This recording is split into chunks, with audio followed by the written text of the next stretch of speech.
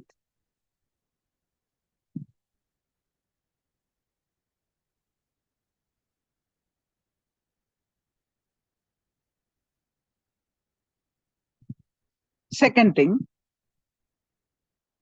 owning but not possessing. What does it mean? You own certain things, properties or whatever it is, but you share with. Go on sharing. Do not owning and only for you is possessing. Owning but sharing with everyone.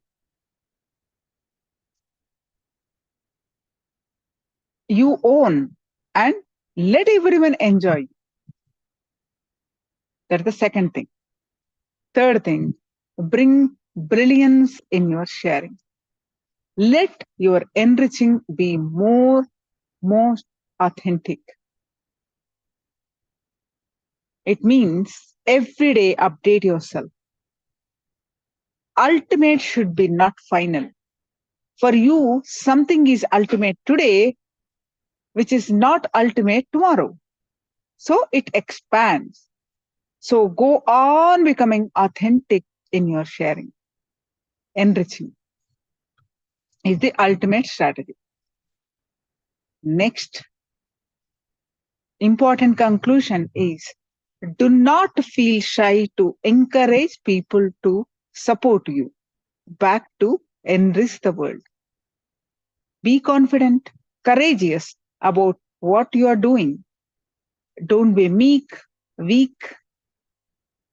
Be confident about what you are contributing and encourage people to contribute back to them.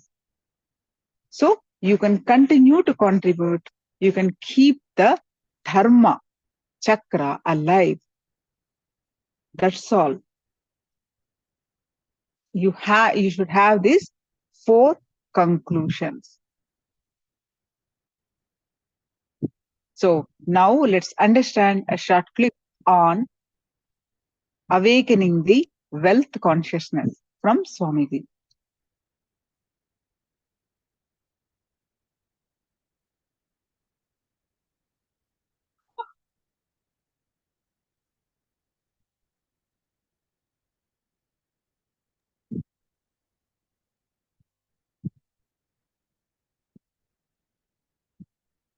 Few basic things. Wealth is not something outside from you. It is extension of what is you. Please understand. You go on accumulating something in your life. If you are conscious, organized, you accumulate wealth. Otherwise, you accumulate poverty. But you go on accumulating something. Please understand, you cannot be in between. You can't say, no, neither I am progressing, nor I am losing. No. Either you are progressing or you are losing. Means either you accumulate wealth or you accumulate poverty. Accumulation is your life.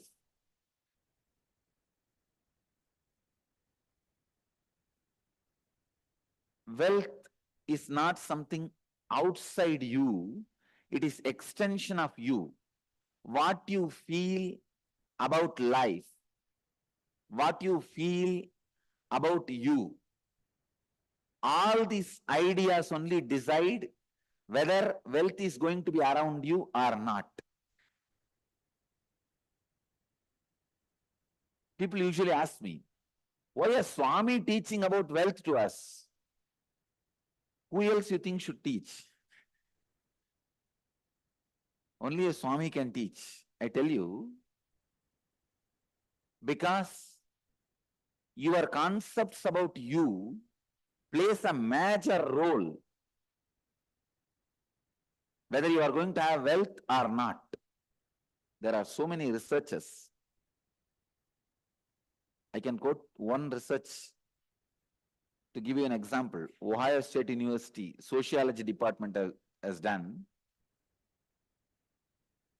how a religious beliefs of person directly affects his wealth, accumulation of wealth. The results of the survey are really shocking. I'll give you some of the basic things. Jews, 35% of Jews accumulate assets such as home, stock, bonds in a very young age. But only 3% of Protestants accumulate.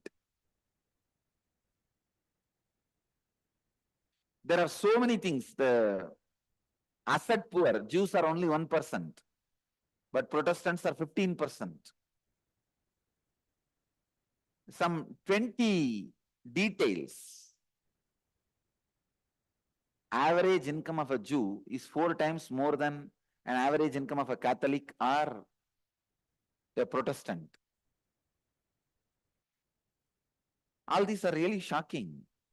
When you dig deep, the belief system you have about you plays a major role in your hard working, creativity, saving and all that.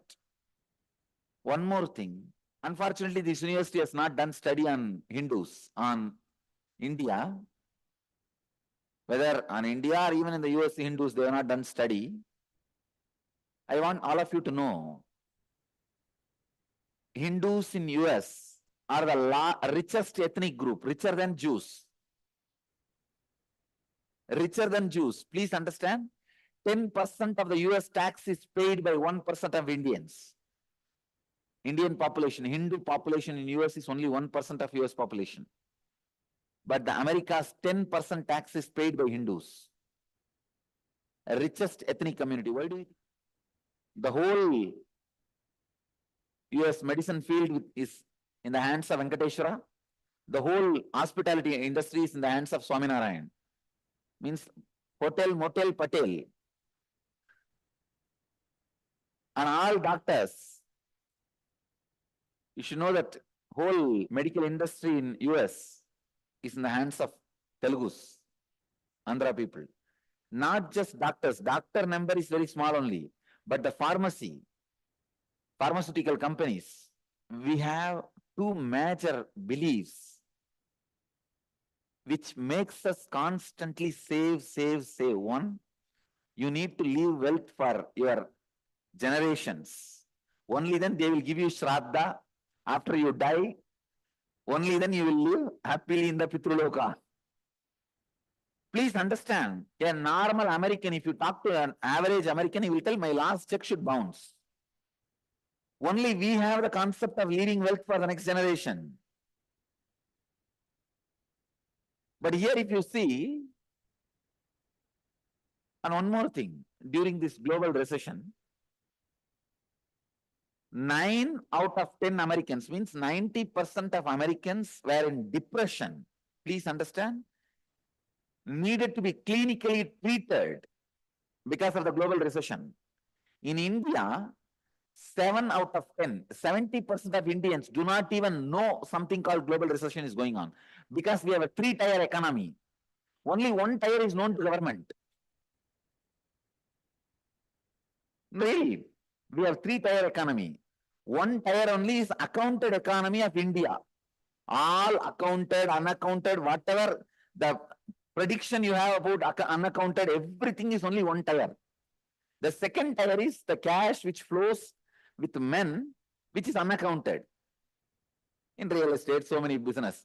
3rd is the women who has money which is in the hands of women, gold money which is in the hands of women, not even known to husband.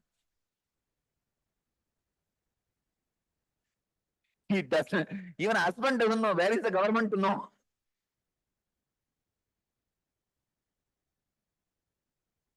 We have a 3-tier economy. That is why the global recession could not touch India. Because all recession can happen only in 1 tier. This 2 tier is completely unaccounted. Anyhow, I can give you so many insights on how belief system directly affects the way you live as rich or poor. Now, basically, I want you to understand, if you are not attracting wealth around you, if you are living in a consciousness not enough, there is something seriously wrong with your being. Work on that first. Work on that first. Please understand. Work on that first. Altering the understandings you have about wealth is a very important thing you need for creating and celebrating wealth. Please understand, grabbing is completely wrong. I am not teaching grabbing. I am teaching creating to keep the public attention diverted. I am not asking you to become grabbers. No. Creators are totally different from grabbers. Here I am asking you to become a creator.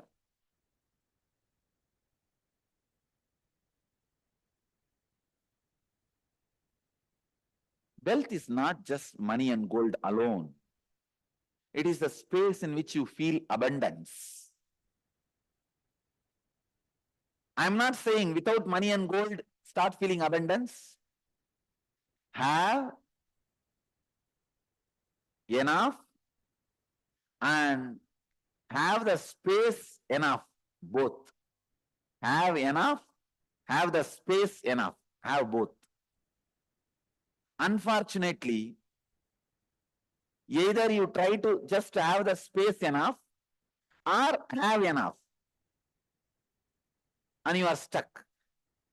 Having enough and having the space enough.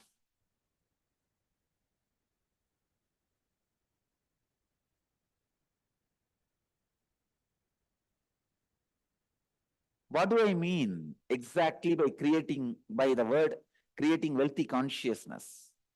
See, here I am giving you a word, wealth consciousness. I mean few things. First, removing the self-contradicting desires of your inner space.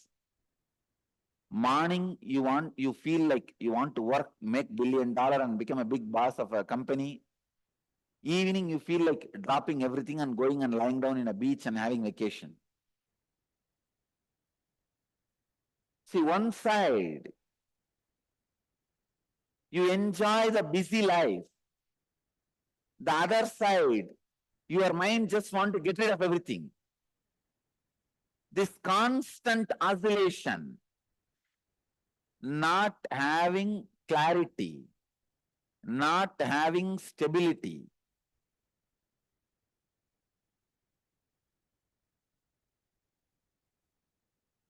continuously not having stability makes you lose faith on you. You can see many times when you make decisions, you yourself feel, oh, I'll make this decision, but after 2 days, I myself may repent. Why unnecessarily? Wait, let's wait. First step we are going to do is removing conflicting, contradicting, complicating desires of your mind.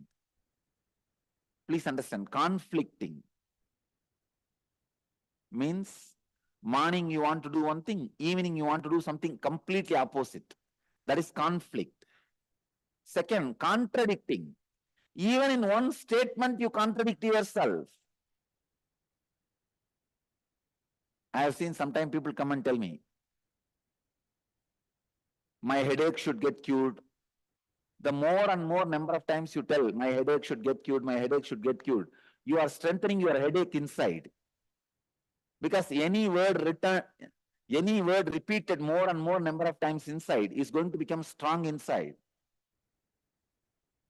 When you say more and more number of times, my headache should get cured, my headache should get cured, I should get rid of headache, what happens?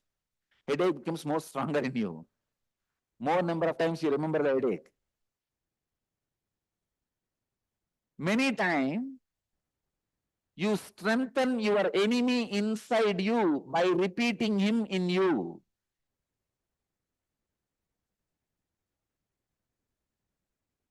Understand, this is only contradiction. Conflict means feeling different things at different time, not having clarity. Contradiction means at the same time giving life to both energies. Like you heard the story of Wali. Wali had a boon. Whoever stands in front of him, he will have half of their power. Same way, when you say, I should get rid of my headache, you already gave half power to headache. Instead, you should be repeating the word, I should become healthy. Even the words you utter inside, the visualizations you have inside, the verbalizations you have inside should be in tune, in positive tone, not be self-contradicting. If you constantly say, I should be out of poverty, you are strengthening poverty by constantly remembering it. These are the contradicting desires. Third, complication. Complication means you don't even know why you are doing it. You just complicate things. Further, I don't need to give any example. You just look from your morning. You will have at least 2 examples. You just complicate things. You know, if you talk to your spouse about this problem now, it will be solved. But you think, why should I talk to him? Let him first smile at me. What is the hurry now? I'll talk day after tomorrow. Complicating things which can be easily sorted out.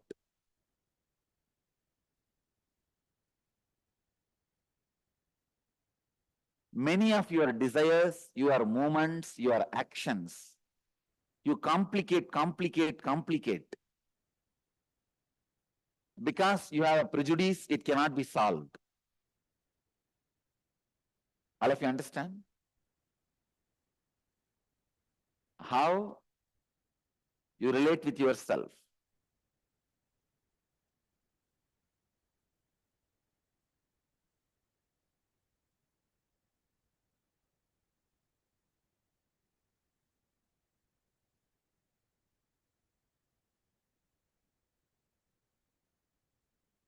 Conflicting, contradicting, complicating the desires.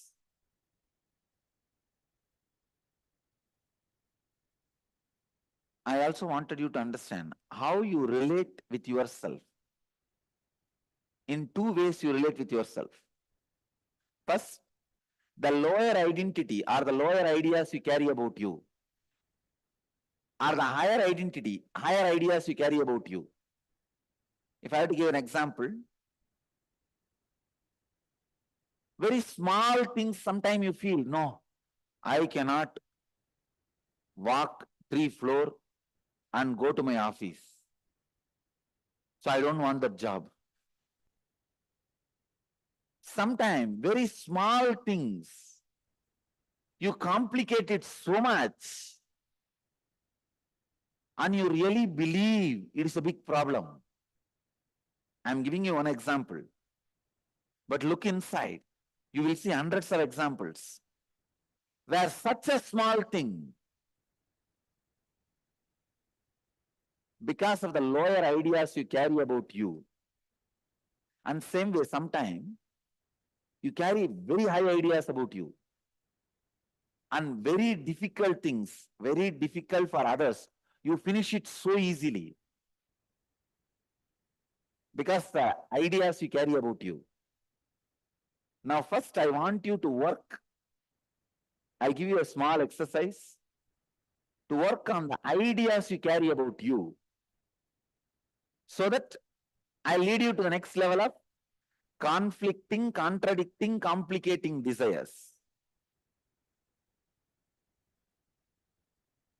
Felt very low and unhappy. Describe the incident and write down the experience you had about yourself. Contemplate and write down the lowest ideas you carry about you. I am not capable. I am not good enough. I am a failure. Whatever you are carrying. Second, recollect the first incident in your life when you had the first idea about money. What were your first thoughts and engrams about money? Third, scan your whole life and identify if you had incidents in your life where you are left incomplete in aspect of money. Means feeling unfulfilled because of money. Write down the wounds that got created in you and in your relationships because of money. Answer these 3 questions. I'll make you understand conflicting, contradicting, complicating desires, and how the higher identity, lower identity you carry. It is almost like a bypass surgery. Please, I'll give you the example. When I say write down any wounds that got created in you in your relationship because of money, somebody asked you money, you did not give, and the relationship is broken. Or you gave money to somebody and they did not return it, the relationship is broken. Or you asked money, they did not give, and the relationship is broken. Mention all those, record all that. Then I'll give you the deeper insights.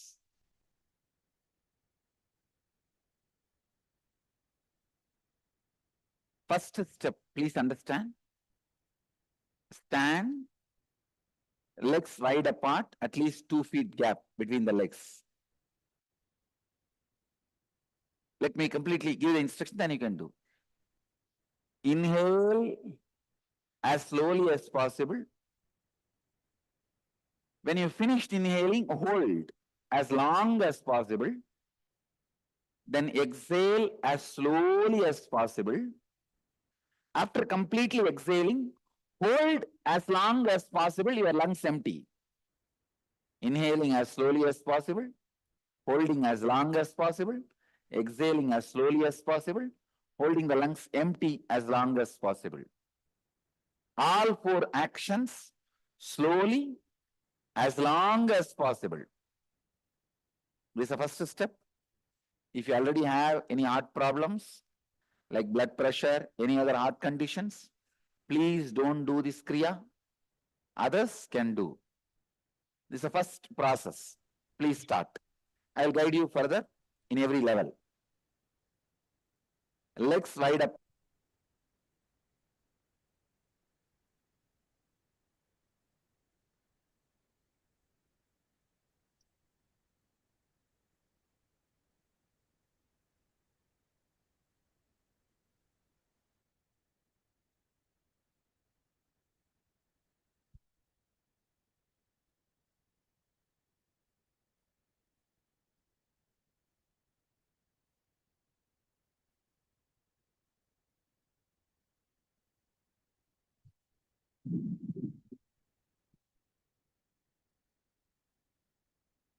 So now let us do one internalization exercise.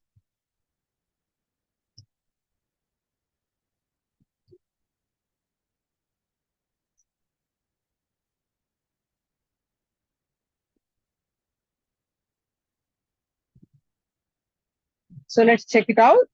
Let us do one internalization exercise.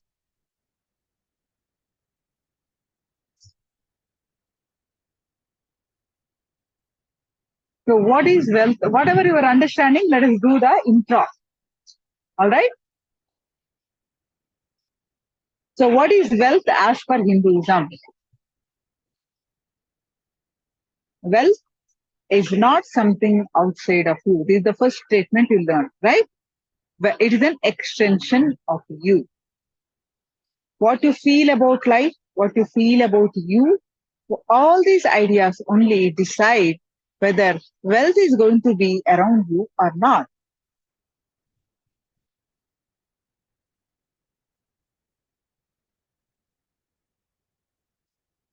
The scriptural reference, Brihadaranya Upanishad says, verily, not for the sake of wealth, my dear, is wealth loud, but it is loud for the sake of the self.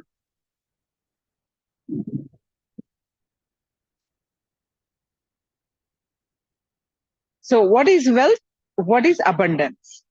Money itself is not abundance. Abundance is, bund means without a bank. Abund means without a bank. Jumping without a bund is abundance. Overflowing excitement, intensity about your existence, which expresses as your health, as the confidence to make whatever you want, a strength to manifest everything you need and not feel attacked, disturbed, destroyed by the so-called social impossibilities put on you is abundance.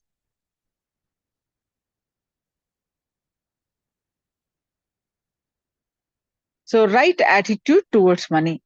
Let us do one exercise.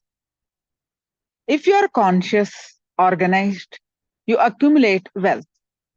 Otherwise, you accumulate poverty.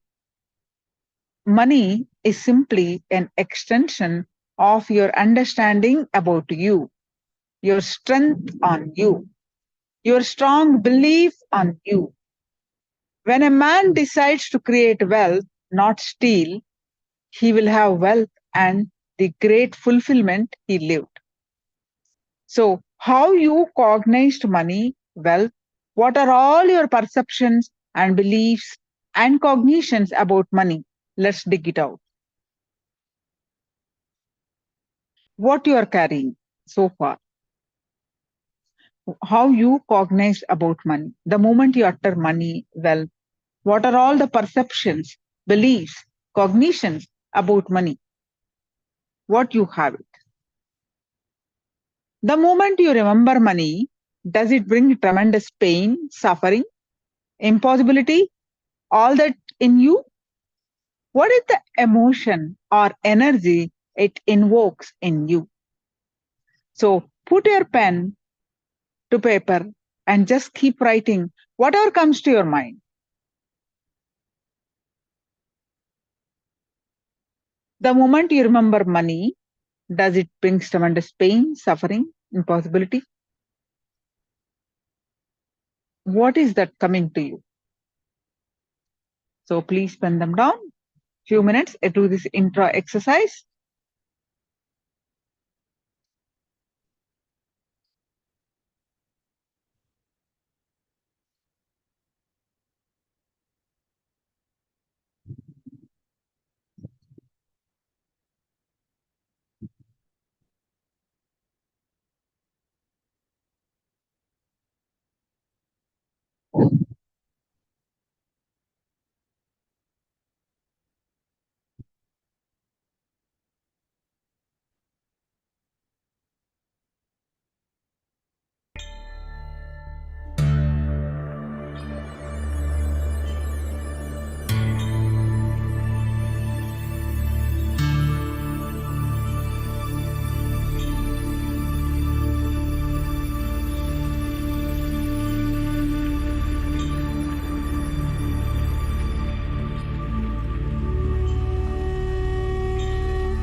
Now we are moving to the further step of the exercise.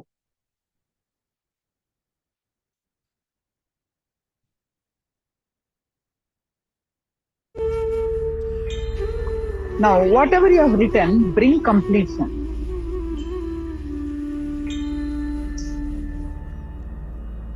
With the ideas of money, 3-step algorithm. Write down all the desires you have related to money in all the 3 forms: earning money, spending money, and saving money. Second, for each of these desires, identify if we have any conflict or contradictions or complication. Clearly describe it. Make a list of conflict-free, contradiction-free, complication-free desires you have in all aspects of wealth: earning, saving, and spending. Now, continue the further part of the exercise. So, conflicting exercise means what? For example, morning you feel like you want to work, make $1 billion, become a big boss of a company. But evening you feel like dropping everything and going and lying down in a beach and having vacation. One side you enjoy the busy life, the other side your mind just wants to get rid of everything. That is conflicting desires. Example of self-contradicting desire. Even in one statement, you contradict yourself. How? My headache should get cured.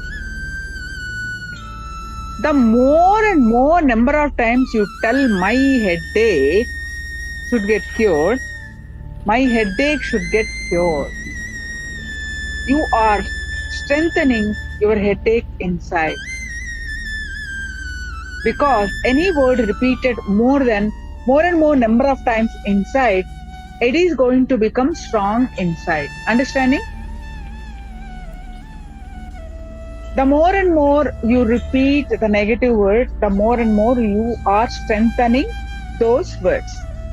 That is what you want, what you are doing, contradicting, isn't it? Next, conflict and contradicting desires. Difference between conflict and contradicting desires. Conflict means feeling different things at different times. You want to make 1 million, but you go lie down by evening. That is doing different things at different times, not having clarity. Morning you want one thing, evening you want completely opposite. Contradiction means at the same time giving life to both energies. I want to get rid of headache, get rid and headache. You are empowering both the words by repeating. Complicating desires, meaning complication means you don't even know why you are doing it. You just complicate things.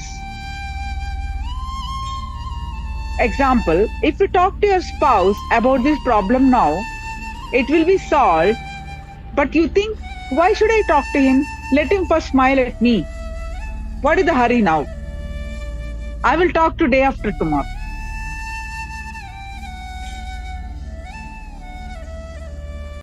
Sorry, the music is still going on.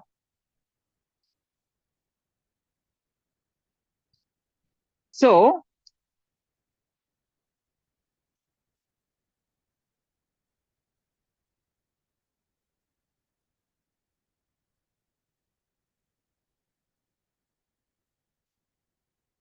example, if you talk to your spouse about this problem now, it will be solved. But you think, why should I talk to him? Let him first smile at me. What is the hurry now?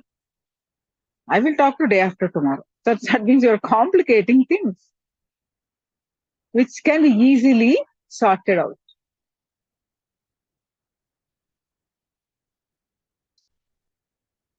So drop.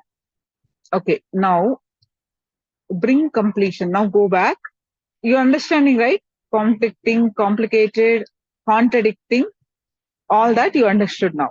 Now, write down the next part of the exercise. Write down all the desires you have related to money in all the three forms: earning money, spending money, and saving money. Write all these three.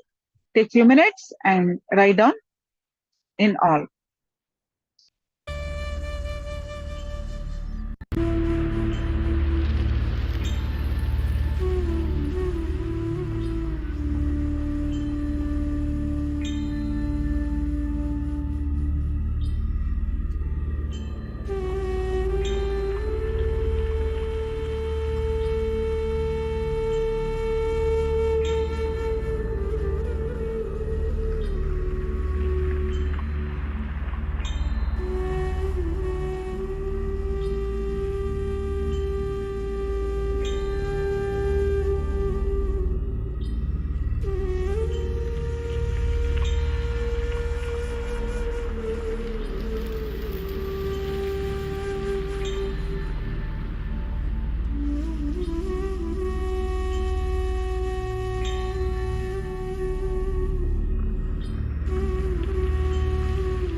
Sorry, I was muted and talking.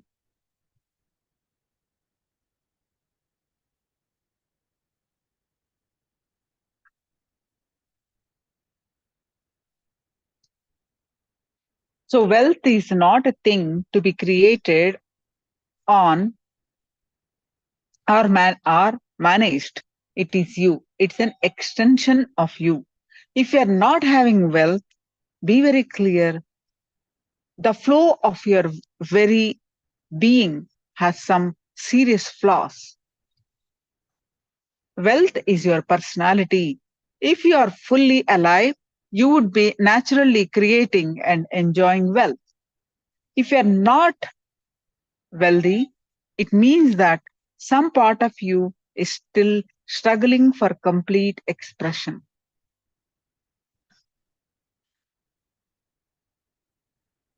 So, what is wealth? In Sanskrit, the goddess of wealth is called Lakshmi.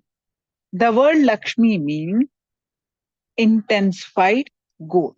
Lakshmi. Lakshmi is the quality of being intense, total in your pursuit. No matter what is the goal. Any goal that is intense, pursued with intensity, will naturally bring wealth into your life.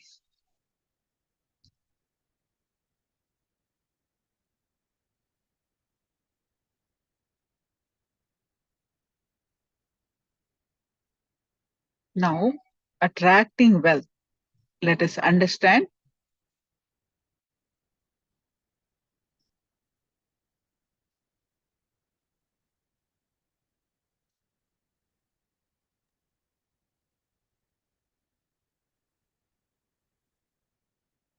Sarvanyapita Yajamans,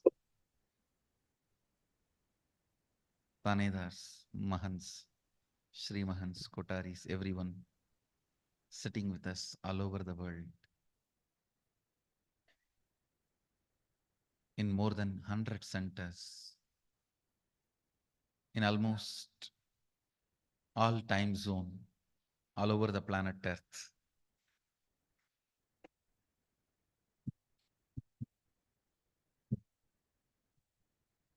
I welcome all of you with my love and respect. I request all of you to come to the space of listening, because the program is experiential. It is experiential, not just intellectual. I'm not going to give you some words. I'm going to transmit the experience. First, few basic truths. Basic truths of life. Please understand, you don't manifest your desire, you manifest your cognition.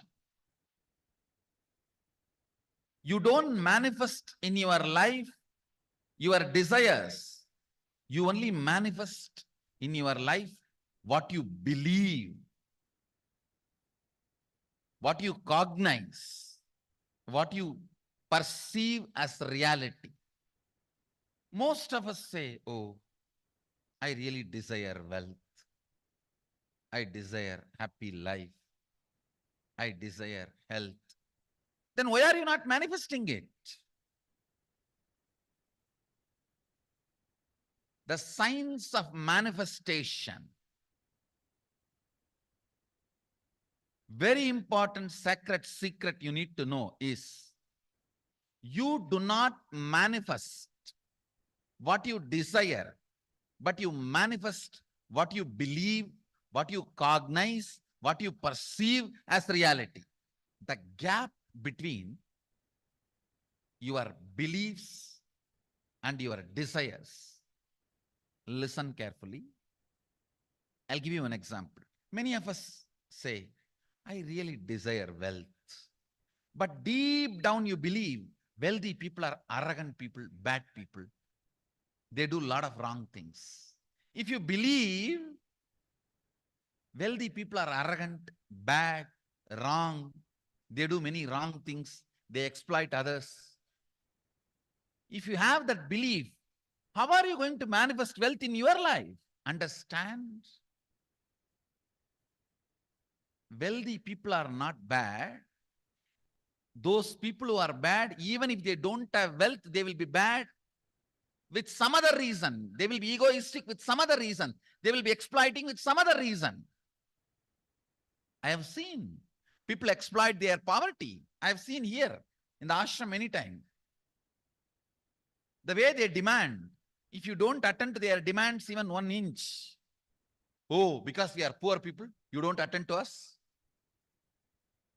I have never seen a rich person demanding. I have seen billionaires coming here. I have never seen them demanding, because by the time you make billions, you are beaten by society so much, you are polished thoroughly. You know how to deal every situation. But I have always seen to be egoistic, to be exploiting, to be demanding, it is not necessary you have to be wealthy, but you always have an idea. Wealthy people are egoistic, bad, demanding, exploiting, doing wrong things to others. Listen carefully. How many of you really believe wealthy people become egoistic, exploiting, demanding, and doing bad to others? Raise your hand.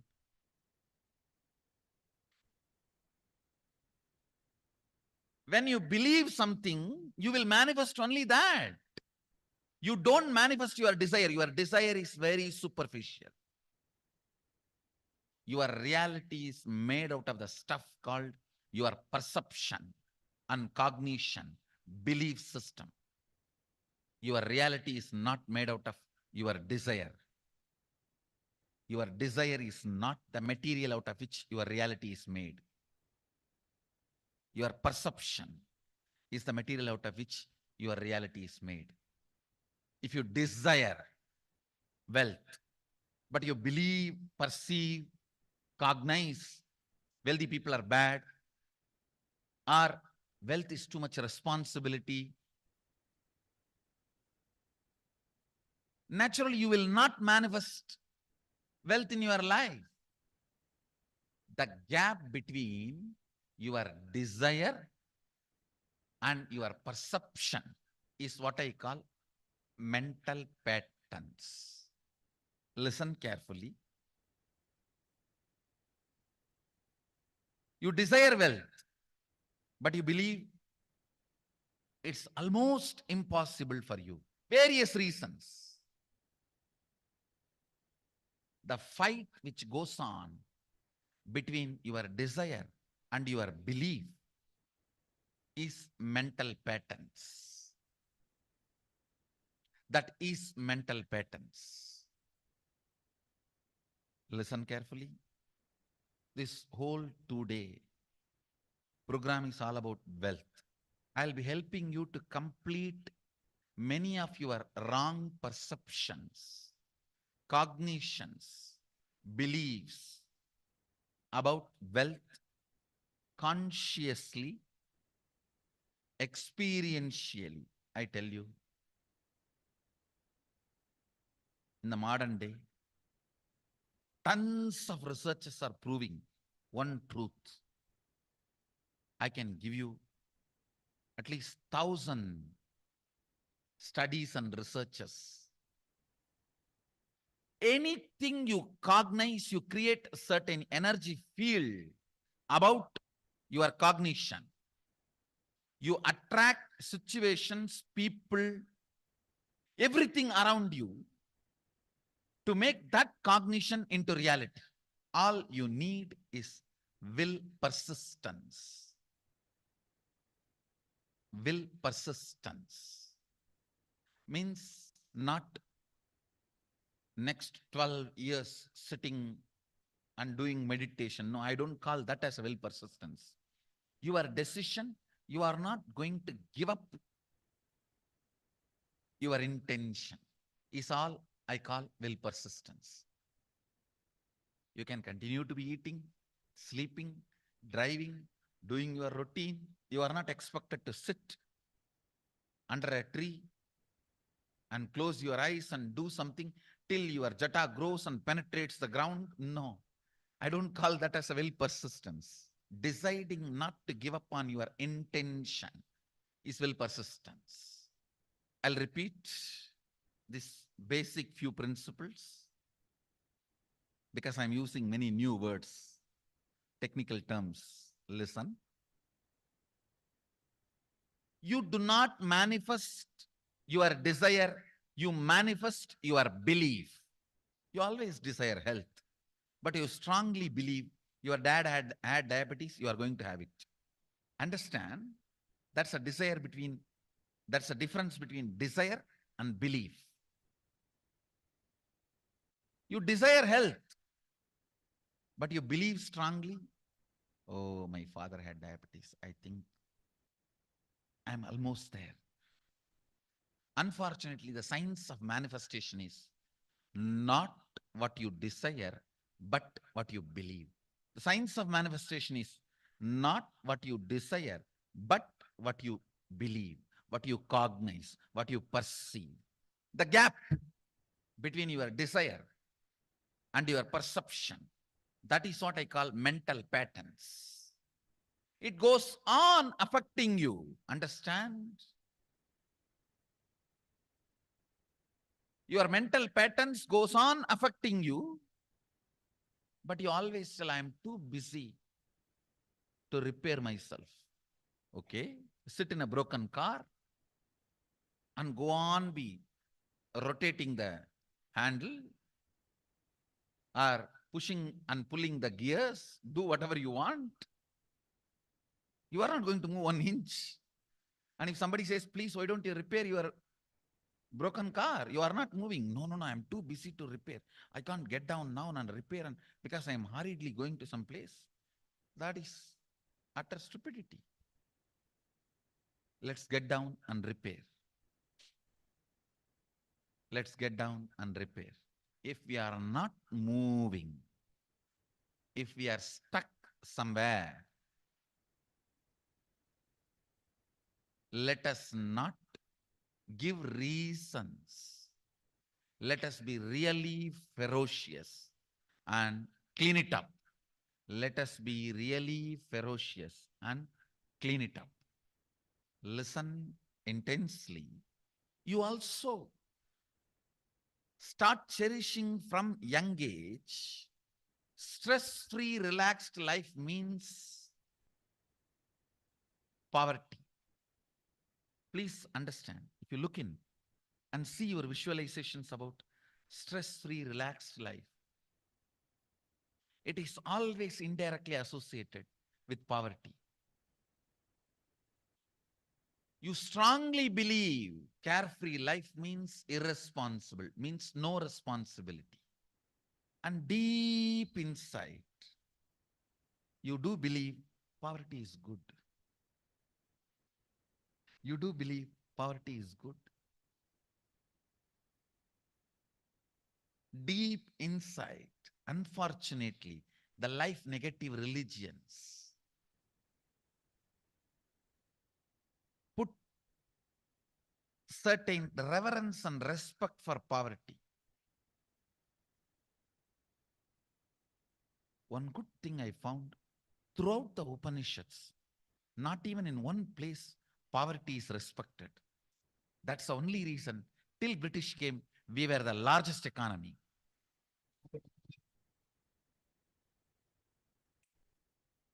India need to know poverty is because you gave up Vedic lifestyle, not because you lived Vedic lifestyle. Till Vedic lifestyle was with you, poverty was never near you. Because throughout the Upanishads, nowhere poverty is respected, worshipped, revered, even indirectly. Rishis were never poor. loaded with tons of powers. Kings come and bow down to rishis to learn the weapons and powers. Listen, unfortunately, the life negative religions have put a thought current that poverty is good and kind of a reverence and respect for poverty. Charity and reverence for poverty, both are just to keep poor people suppressed and stopping them rebelling. It can be a good political strategy, but that is not a spiritual truth. You need to acid wash yourself about your beliefs and cognitions. I'm not saying poor people are wrong, all that. All I am trying to tell you is, as long as you cherish reverence, respect for poverty, you will be only attracting that. As long as you cherish the idea, the wealthy people are bad, arrogant, anything wrong, you will be only living in poverty. You will not manifest wealth. Understand? Ultimately, wealth is neither good nor bad. It is a resource available for you to do what you want. Wealth is not even just money or currency. Money is one wealth, currency is one wealth, the assets are one wealth, and being alive, active is one wealth. All this put together is wealth. It's not just currency, it's not just money, it's not just assets, it is being active also. All the four put together is wealth. Money, currency, assets, being active. Listen,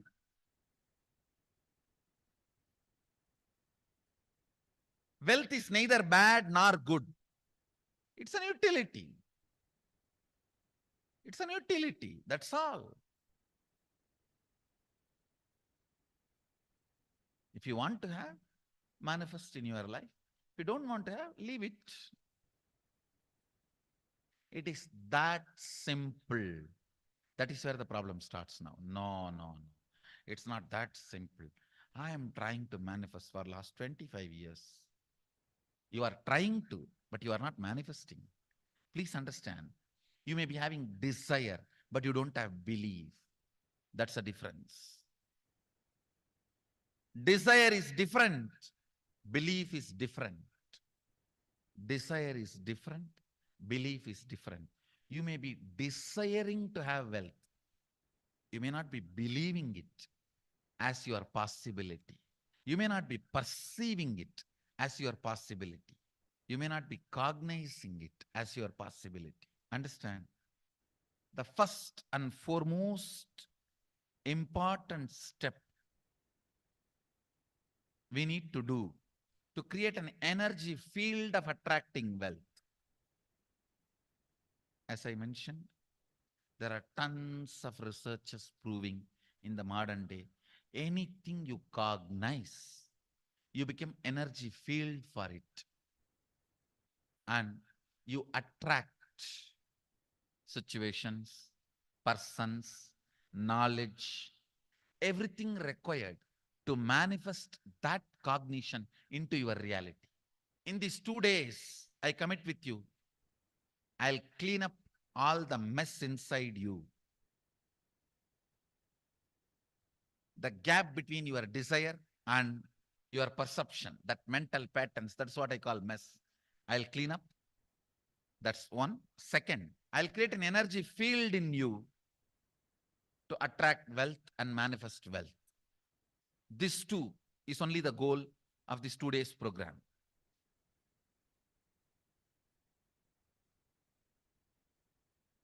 And I commit with you, I'll do it. Whether you are in Bangalore Adinam, physically in front of me, or all over the world, I'll do it. The first step we need to do,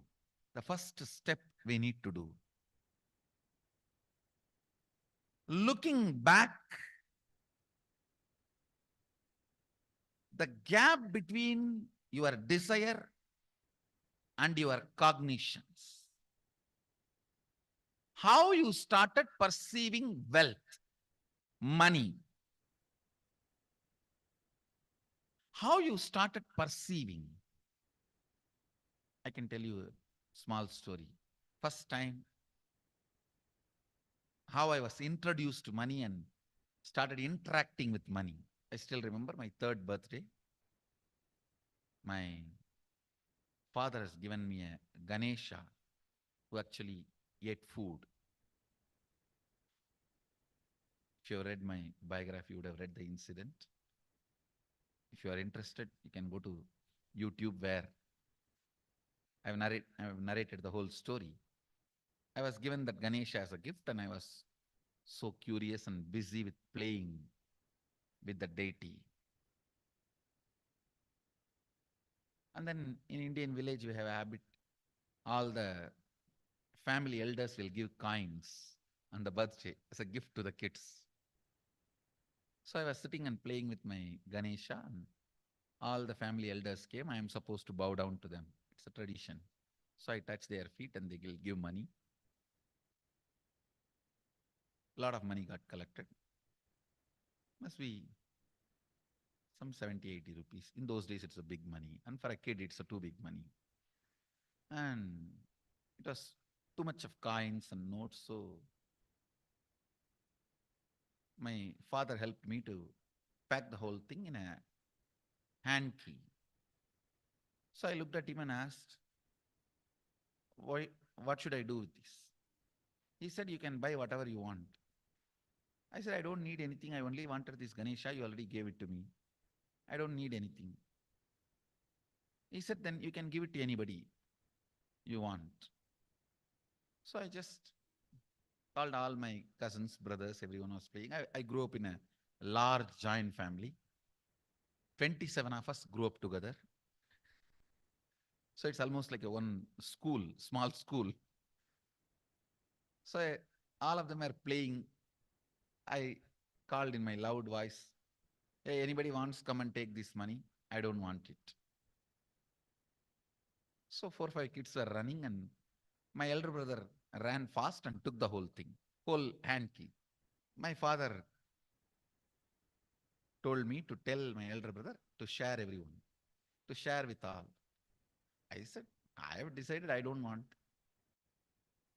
And I said, whoever wants, take it. So he took it. How can I interfere in this after that? It's up to him. I will not even interfere, giving any further instruction to how they should share or who should share and all that. I said, I don't want. That's my first relationship with money. I still see very clearly that's the same relationship.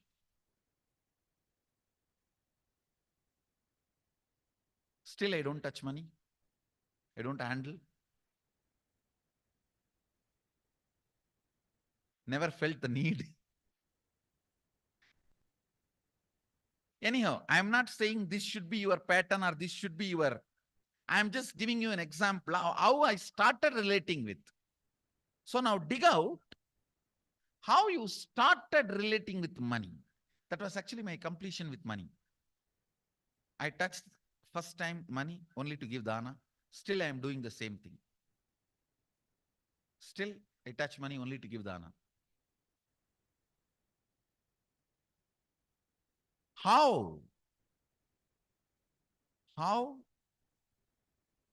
you cognized money, wealth,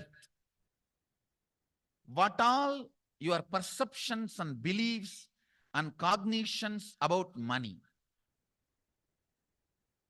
Let's dig up. Let's get them out first. The moment you remember money, does it bring tremendous pain, suffering, impossibility, all that in you? What is the emotion or energy it invokes in you?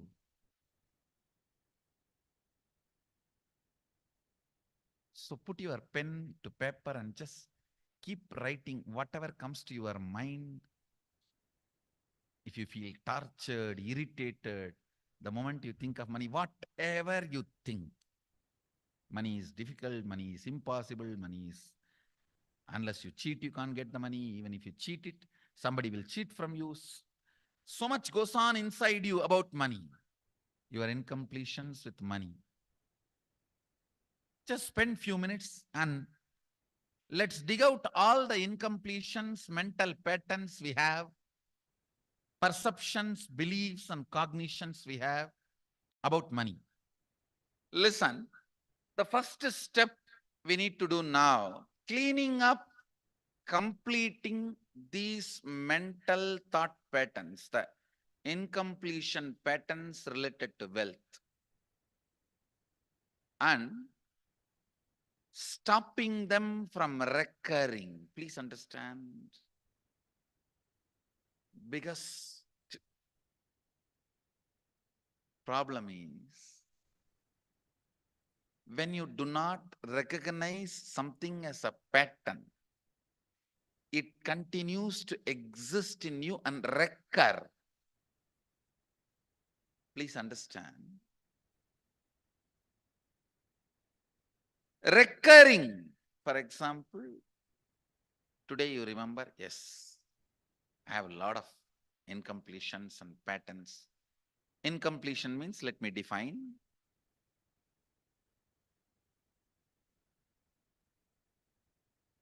Your past sitting in your present, not letting you live your future is incompletion.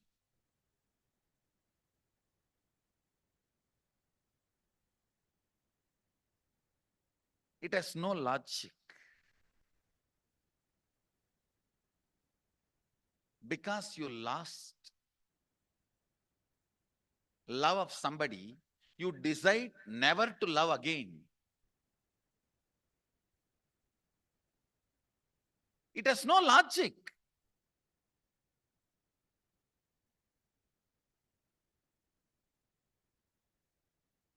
Tons of negative decisions, cognitions you make about life is incompletion.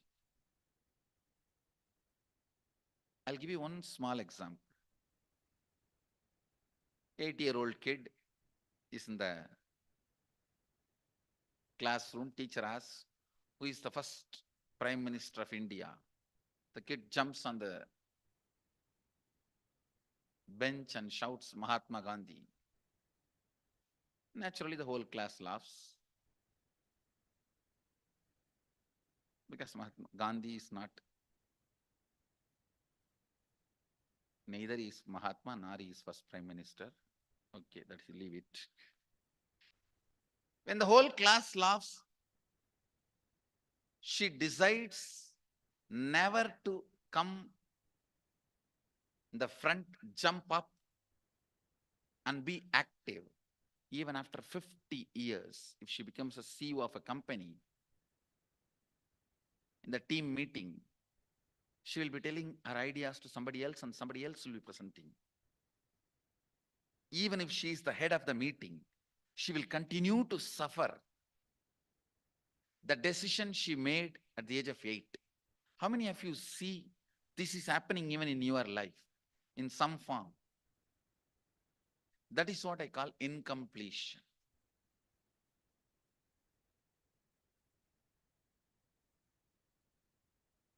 Understand, there is a very powerful science by Sadashiva in Agama. Sadashiva is the first guru, Adi Guru. He explains in Agama, of course, the moment I utter this word, many will have many questions. What? Sadashiva was supposed to be God. Was he Guru? He was supposed to be energy. Was he teaching? Let me be very clear.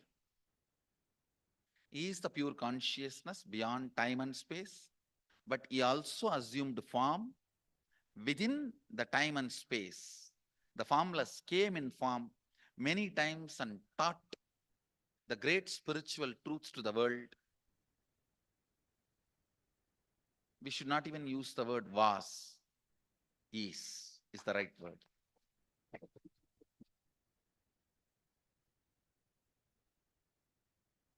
He gives a beautiful science of completing with this incompletion patterns, known, unknown.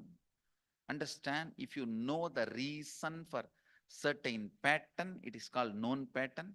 If you don't know, it is unknown pattern. Sometimes you will have a heaviness, suffocation, but you don't even know why. That is unknown pattern. Sometimes you know why you are going through what you are going through. That is known pattern. Known or unknown, you can complete. You can be out of it. It is possible. It is possible. I'll explain the science of completion. Understand, this one technique can help you whether you want to get rid of your headache or your whole ignorance and get into enlightenment. Whether you want as simple as healing your headache or as complicated as enlightenment. Anything, this one technique can give you. This one technique, it is a complete end-to-end, alpha to omega.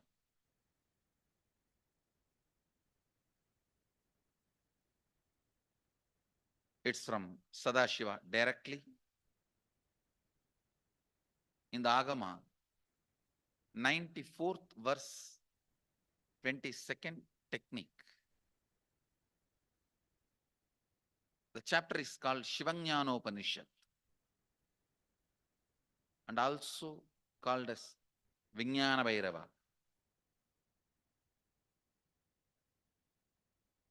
Chittat yanta kritir nasti mamantar bhavayet iti vigalpanam abhavena vigalpair uchito bhavet. You don't have to remember. I am uttering every time so that I will remember. That's all. No, it is just to keep the purity of the teaching. I want all of you to know, whatever I am sharing with you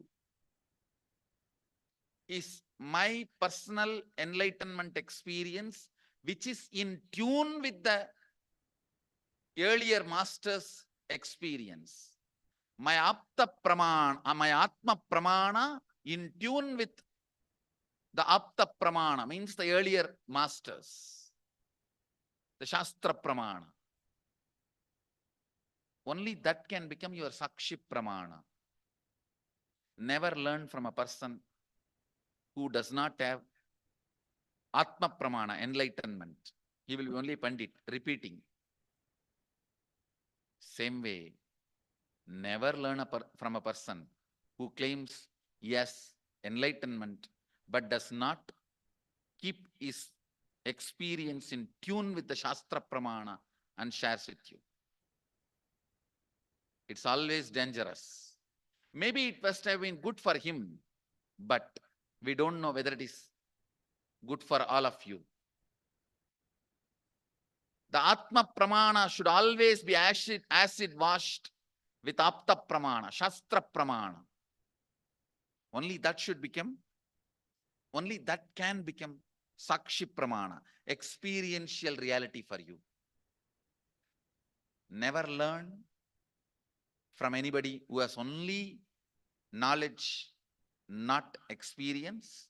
Same way, never learn from somebody who claims having only experience and does not connect, purify, make it in tune with the Shastra and presents it to you. There is always a danger. If you don't bother about the Shastra Pramana, you may be having kakka biryani. Be careful. Listen. keep the purity of the teachings, I keep the original Sanskrit verses. I'll give you the translation now. Consciously feel within the mind stuff of past memories of incompletion with its activities as mind, intellect, and ego not existing in me. By contemplating this way in your inner space, disidentify from the past impressions and memories of completion. Put your active attention at the space of past happening. Relive these imagined impressions and memories of incompletion. Then the mind stop having fully ceased from its present characteristics of forming thought patterns and cognitions is complete. Thus you become complete and achieve the original space of complete completion. Listen. Now I will explain. I have read out the translation. I'll explain what to do.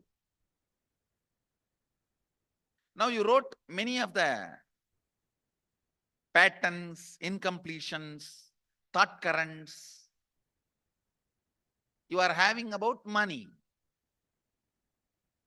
ideas, cognitions you developed about money from the young age. Do only one thing. Just go back to that same age when the incidents happened in you, the cognition started building in you, the beliefs started building in you, the idea started building in you, the perception started building in you. Relive the same situation. I'm not asking you just remember. Remembering means, for example, something happened at the age of 7, which is still hurting you about money. You asked 1 rupee from your uncle and he did not give, but he gave it to his son. It's still sitting and hurting. If now you are 47, this happened 7. You being 47-year-old person and remembering what happened at the age of 7 is remembering. Forget you are 47. Forget who you are now. You may be having millions. Just become that 7-year-old who asked and did not receive. For you, that 1 rupee must have been almost life. I have seen people, they develop even wheezing when they were not given as simple as a chocolate or an ice cream by their friend or family or brother. I've seen. Because for a child, it may be life. Just go back, forget who you are now. Become that person. When that incident happened, relive. Just see what has happened at that time. You will see many of the unknown, suppressed emotions will break. And I tell you, many diseases will be healed. I have seen people walking out of tumors, cancers, asthma, wheezing, just by completion. Because many of your diseases have their roots in some of the incompletions of the past. When you relive, many pain parts in you breaks. Pain bodies collapse. The pain patterns melt down,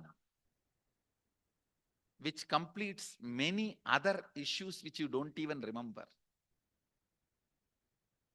I have seen when people do completion, to complete the wealth-related incompletions, suddenly they get into health, because the same incompletions which created wealth issues only were creating health issues. When they melt down, people become free even from both. Listen carefully. I'll repeat once more. Now you would have written so many patterns, incompletions, thought currents, ideas, cognitions. Take few minutes. Go back to each incident, each pain, each hurting. Relive, relive, relive. Don't justify what happened. Don't try to console yourself. No consolation will work. No justification will work. Neither help others nor try to help yourself. Just relive. I've seen when somebody has tears, others try to console. No, relax. You are not more compassionate than me. Let me do that job. You don't interfere in my job. Let you just go through. Even you don't try to console yourself. That is not going to work. If something has to break inside, let it break. It's okay.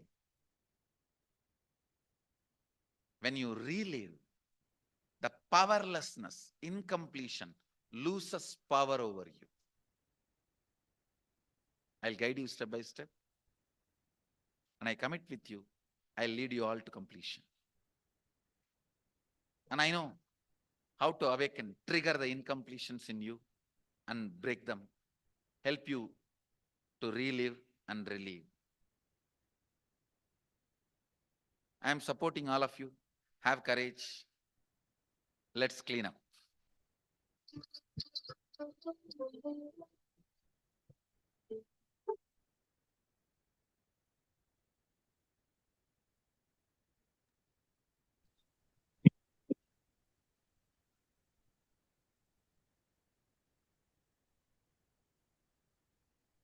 So we post your internalization now, and we're going to continue to learn further on this. Whatever you have learned, can you internalize now?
Because I realized how much of mess I got myself into, desiring something which I hate the acquisition of.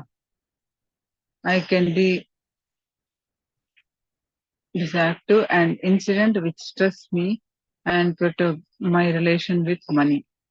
So I'm glad all of you are understanding.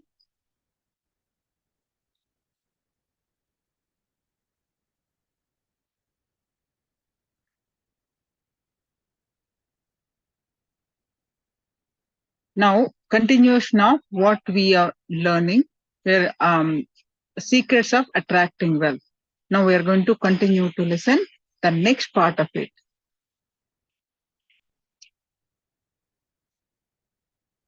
I'll give priority to all the questions related to the sacred truths, sacred secrets I was explaining yesterday.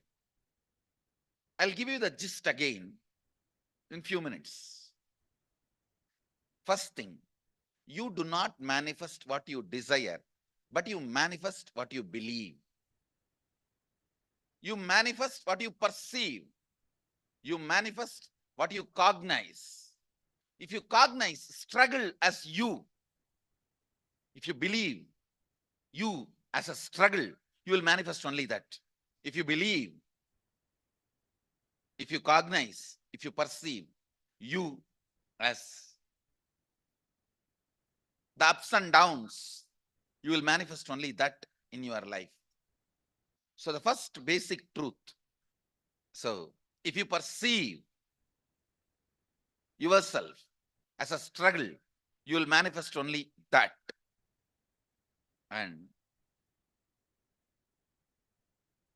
you desire health, wealth, joy, completion, enlightenment, stress-free, beautiful, blissful, content life.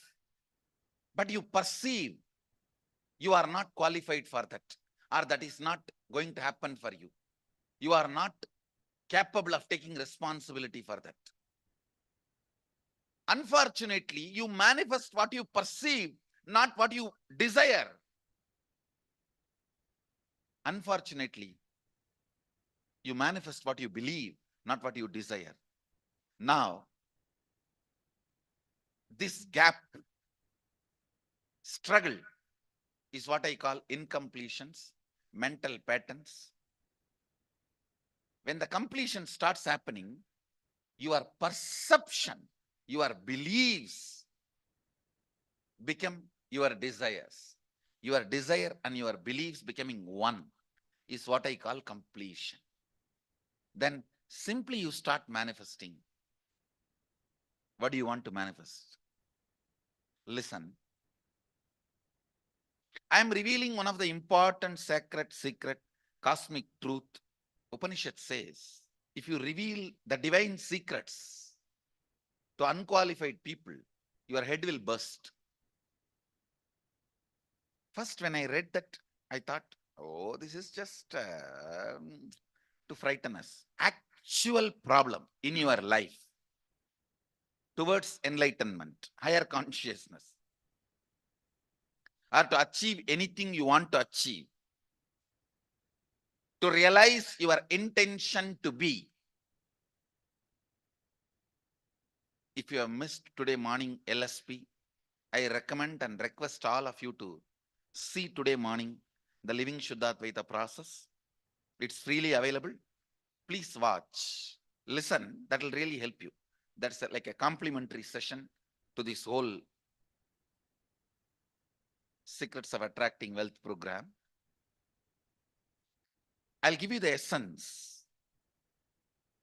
Listen carefully. Whatever you want to be, enlightened, healthy, wealthy, whatever, the actual work you need to do is on your fears. Actual work you need to do is on your fears.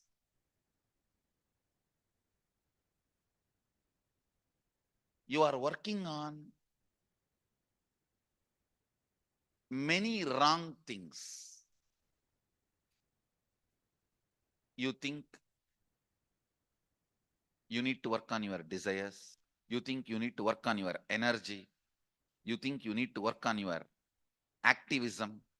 You need to work on your intelligence. No, I'm telling you, intelligence is not information. It is ability to handle information. That comes only when you crack down your fears. In the path of enlightenment, if fear is a wall, desire is just a small rope hanging between two poles. Guilt may be a small one thorny bush in one corner, which you may not even need to attend. Many things which you may not even need to face, you go on wasting your time on it, working on it. Actually, what you need to face, you need to crack down on your fear. That is the most important wall you need to break. Even here, the secrets of attracting wealth, the most important thing you need to break is your fear. You need to crack is your fear. It's for the courageous. Actually, I see from my own experience, I tell you, wealth worships the feet of courageous people.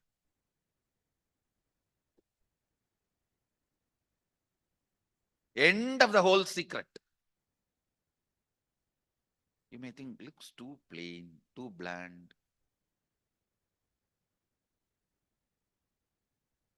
Internalize your inner space.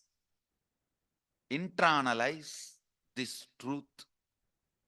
Use this truth as a weapon to beat yourself down. Understand? If you beat yourself with the truth, you will never collapse. You will raise up. Wrong part of you will be broken, destroyed. Not the right part. If you beat yourself with lies and luxuries, you will unnecessarily not only create powerlessness, you will be growing in wrong direction. Drill yourself with this one truth. Actually, you need to work on fear. Listen. Please come to the space of listening. Listen. I told you the purpose of this program is two things. One, to clean up the incompletions, patterns you carry about wealth, and create a right space, a powerful magnetic energy center in you to attract wealth, situations supporting you to create wealth, people supporting you to create wealth, making you like a magnetic energy center for manifesting the wealth the way you want. Listen, I have done only first step yesterday. Today I will do the second step now.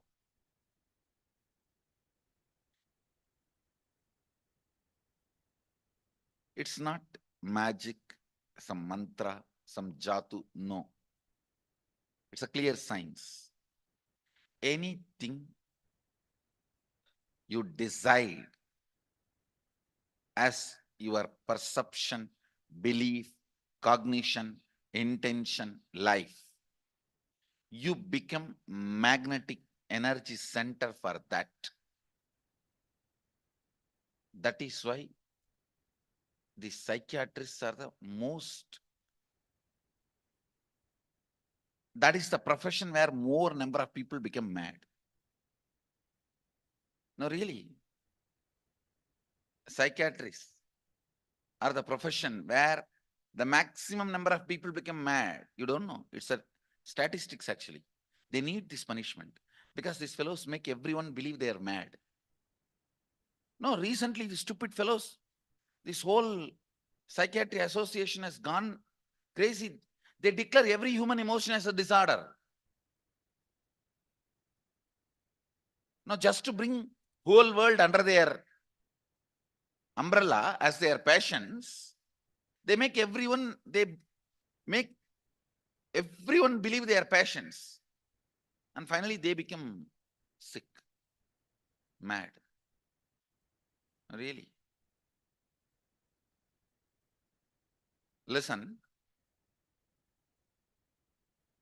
Because anything you intend, you become energy center for it. You become magnetic energy center for it.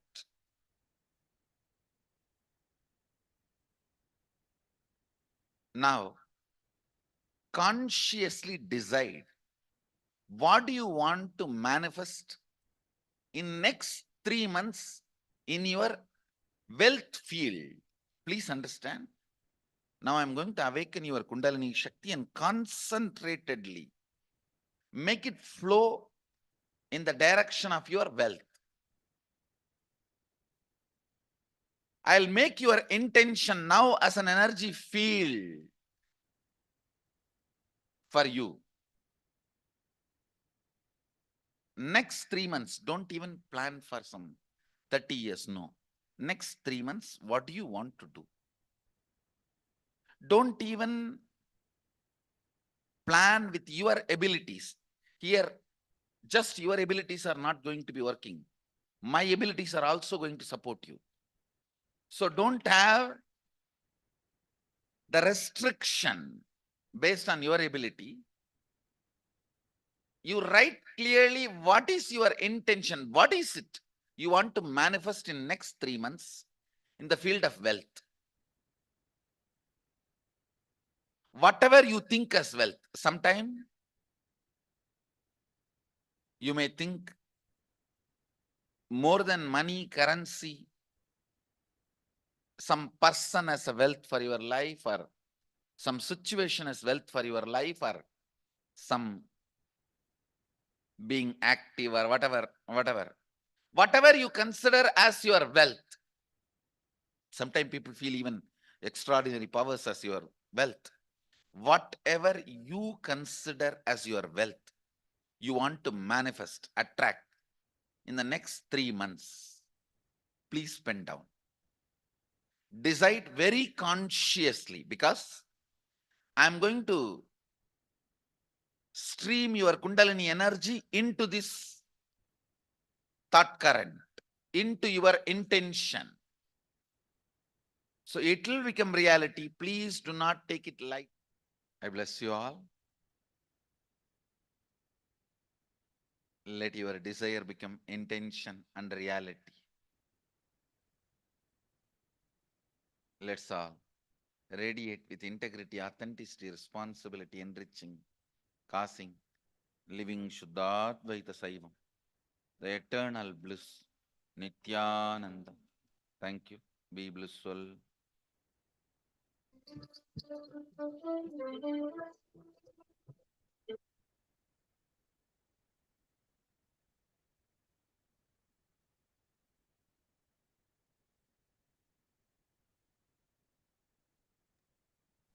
Now,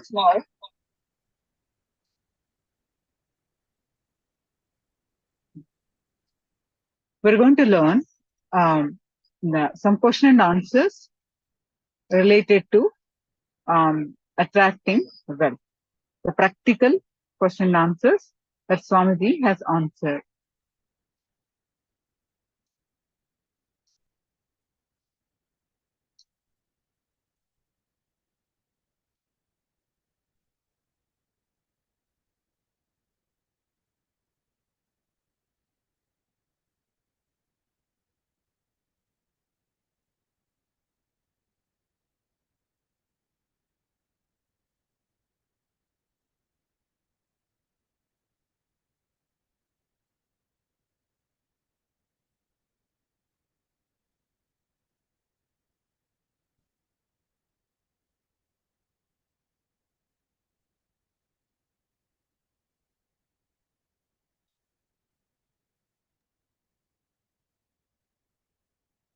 Actually, earlier I was giving the whole program free. Unfortunately, people don't open their heart unless they open their packet. No, really. Even now, I am seeing whenever I give a free program, after the first session, 40% people are missing. Second day, only 30% people sit. If it's a 5-day, 6-day program, I have to be sitting all alone.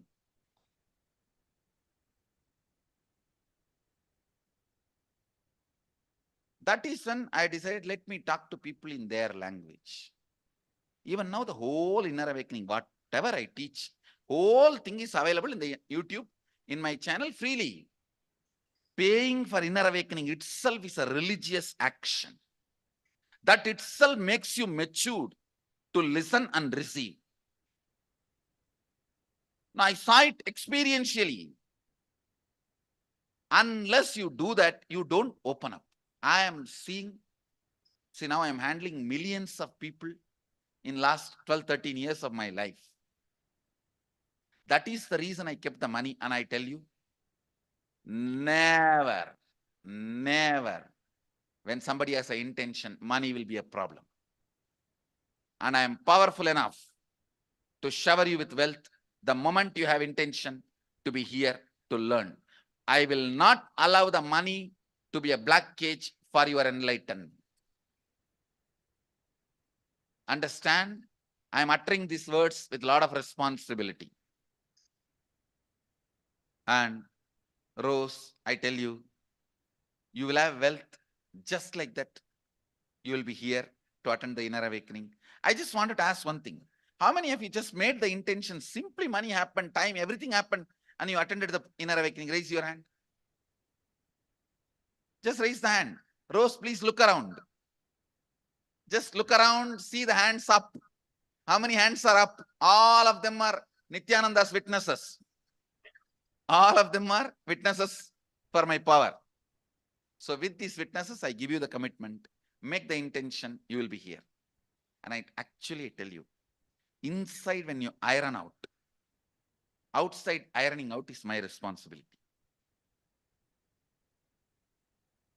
You move small incompletions, I'll move planets for you to be here.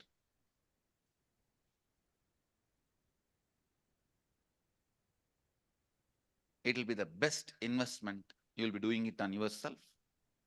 And I also tell you, make your intention, that's enough. You will see suddenly money flows, time flows, everything flows. All the obstacles are removed and you are here. My blessings.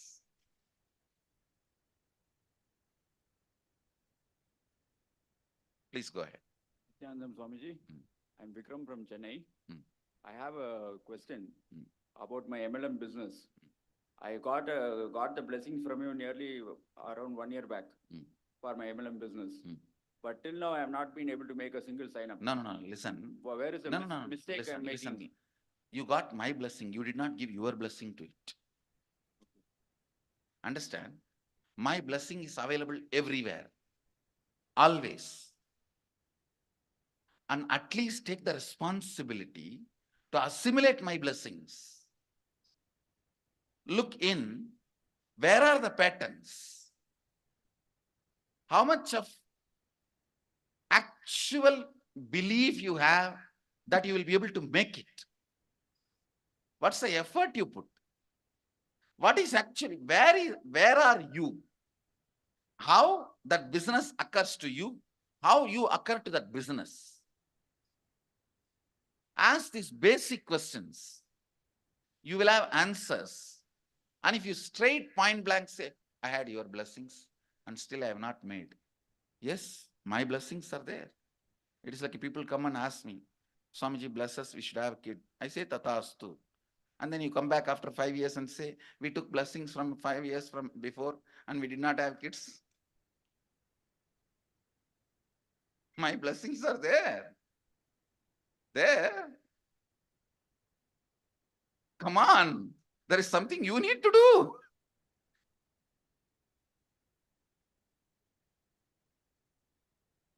So understand how you are occurring to it, how that is occurring to you. I can say, my teachings are my blessings.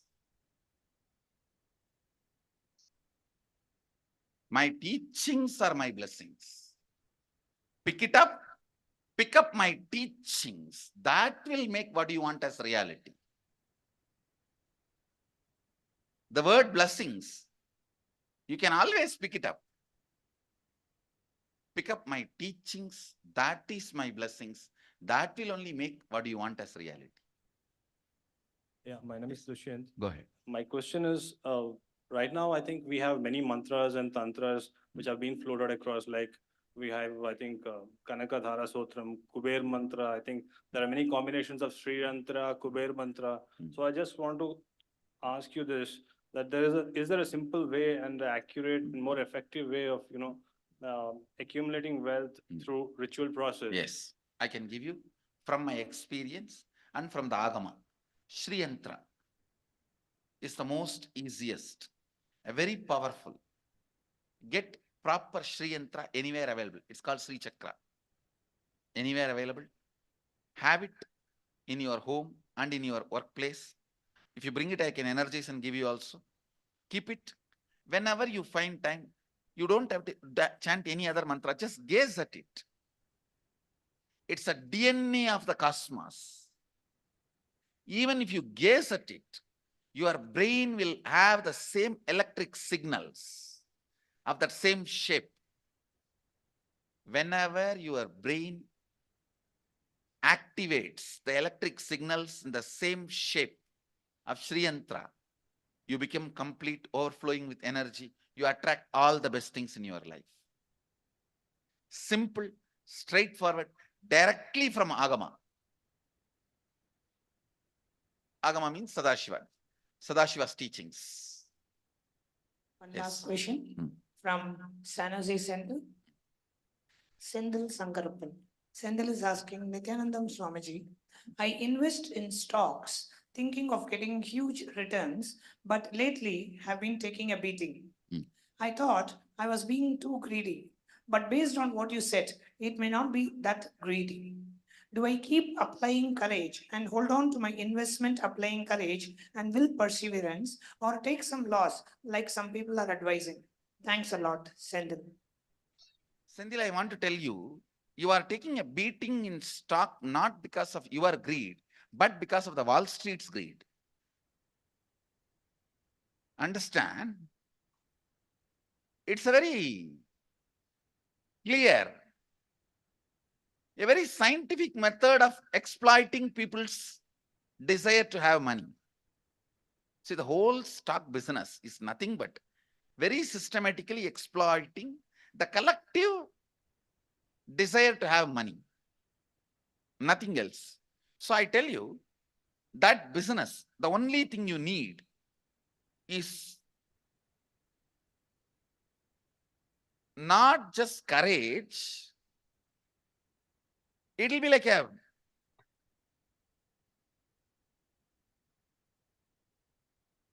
you should not be afraid to break any of the so-called values. See, it's like when somebody wants to enter into politics, his dharma becomes different. He cannot be having certain dharmas which we have in our normal day-to-day life. His dharma is different. Same way, when you want to enter into this stock field, you should know how to play with others' desires, how to play with the greed of the Wall Street. And you should not hold on to your values, which usually you will follow in other places. Say, for example, you have this big value of non-violence. You should not have that when you are investing in the stocks. That will not work. There the dharma is different. There the Vaishya dharma is different. So two things I'll personally give you two advice. One, have courage. Second, give up non-violence when it comes to Vaishya dharma. These two will take care of you. And I know this is what exactly is your pattern. Have dharma of non-violence in life, but not where you are doing the Vaishya Dharma. I'll tell you a small story. It actually happened. I read it in the Facebook. I was shocked that who put this in the Facebook, because this actually happened in my life. My grandmother, I just enjoyed my life with her. She's such a sweet person.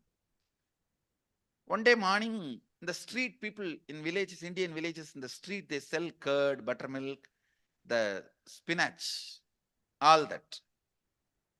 So the old lady comes selling the spinach.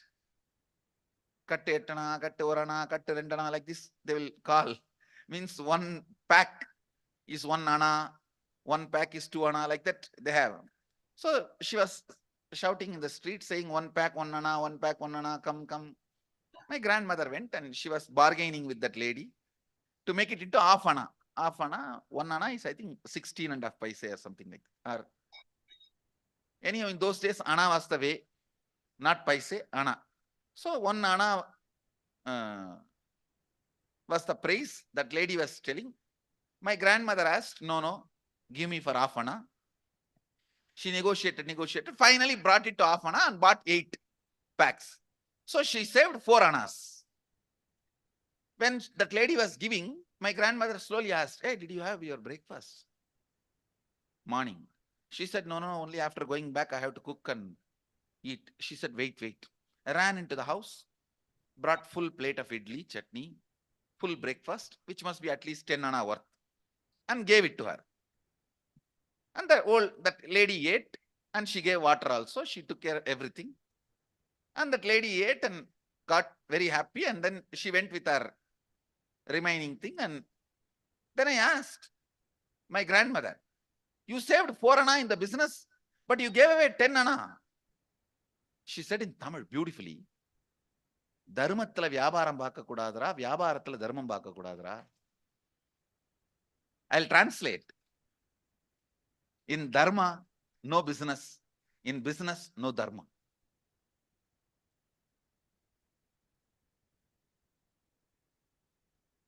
She said, வியாபாரத்துல தர்மம் பார்க்க கூடாதுரா, தர்மத்துல வியாபாரம் பார்க்க கூடாதுரா. In dharma, no business. In business, no dharma. Senthil, your problem is you are bringing your non-violence into your business. You should not. You should become just like a Wall Street fellows. Only then you will be successful in that. Thank you. Be blissful.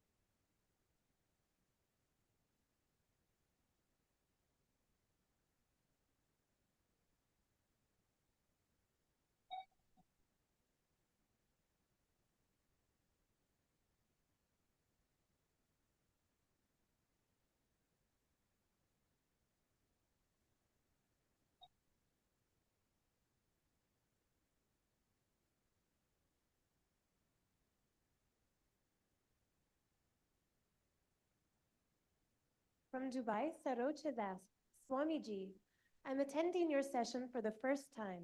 My question is, who comes first, guru or parents? Thanks. The question is very important. I am attending your session for the first time. My question is, who comes first, guru or parents? Listen. Even parents, they are parents only when you are given birth. After that, they are needed in your life only as guru. Understand? Even parents are needed in your life only as guru. After they give birth, the job of the parent is done. Bringing you up properly is job of the guru in the parents. So, the question, who comes first? Guru or parents? Literally, the parents come first. Actually, Guru comes first. If you take this letter, see, if you take this question, as per letter, parents come first. But as per spirit, Guru comes first. Understand? Whether you want to take this question as per letter or spirit is up to you. Even parents have to come as Guru. Even Guru has to play the role of the parent. It is actually both. But ultimately, parent cannot play the complete role of Guru by giving enlightenment. Guru can play the complete role of the parent and give you enlightenment also.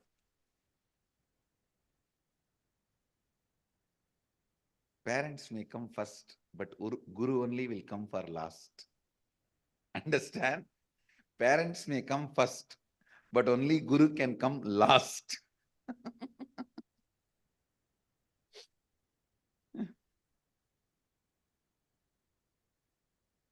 Guru has his own place. Parents cannot come at last. Only Guru can come at last. Yesterday's evening satsang was about this from Isavasya Upanishad. Maybe today's evening satsang, if you attend, this question will be cleared more detailed way. Today's evening satsang on Isavasya Upanishad, it's going to be about death. The Hindu-Indian way of death. Yes. Next question. From Houston, Adinam, Pratibha asks, I want to come out of worldly life and be more with God, which is not happening these days. I'm so busy with worldly life and I don't get time. This question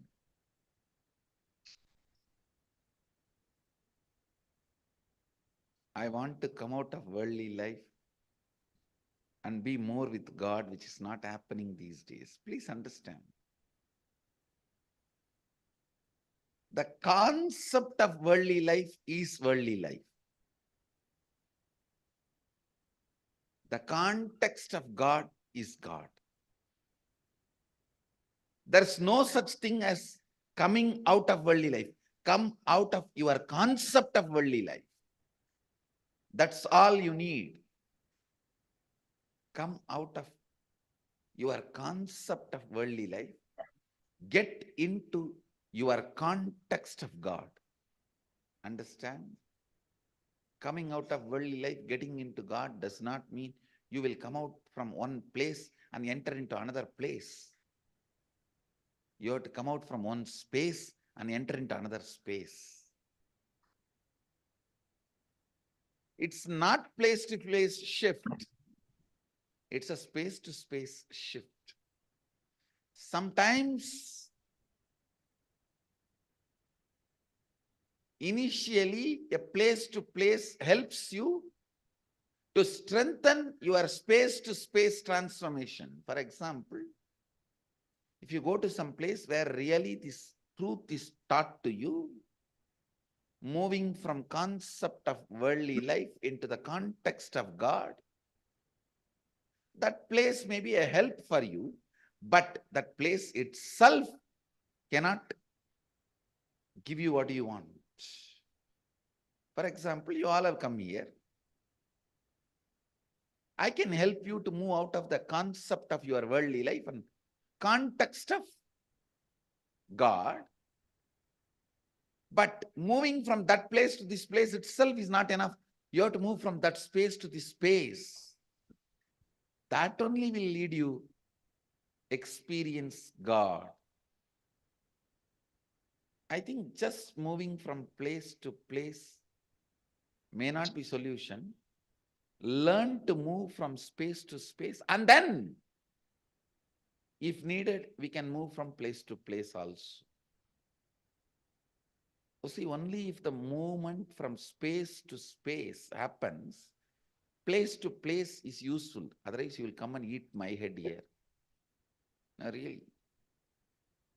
Actually, I have more jata just to scratch the jatas only. Each one pulls my hair so much. Now I decided, all right, let me have more jata so that more people can pull. Without changing the space, if you just change the place, what will happen? You will be hanging on my jata. So that is no way going to help you, and surely it is not going to help me. It's only going to be more trouble for me. So understand, please do not change place to place unless you change space to space. It is my humble request. And prayer to all my devotees. You would have seen the disciples praying to Guru, and please see first time Master praying to disciples.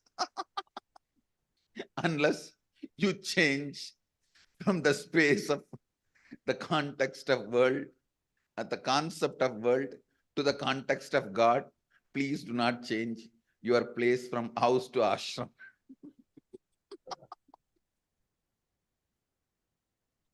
It is my humble prayer to all the devotees through the Pradipa of Houston Adina.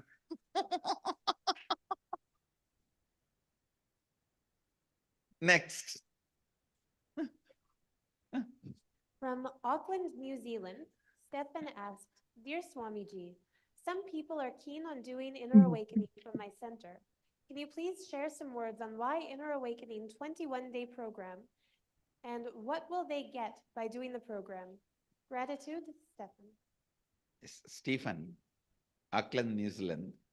First thing, the inner awakening, especially now the way the program is offered, literally awakens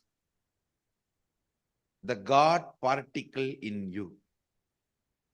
Now, especially after this Nityanandoham process added with this beautiful method of completion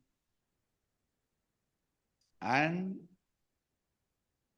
through completion, cleaning up cleaning up the muscle memory and opening your possibilities, and through the Shivoham process, cleaning up your biomemory and opening the powers, and ultimately awakening the God particle, bioenergy in you, the Kundalini Shakti, and flooding that Kundalini Shakti into your biomemory and muscle memory.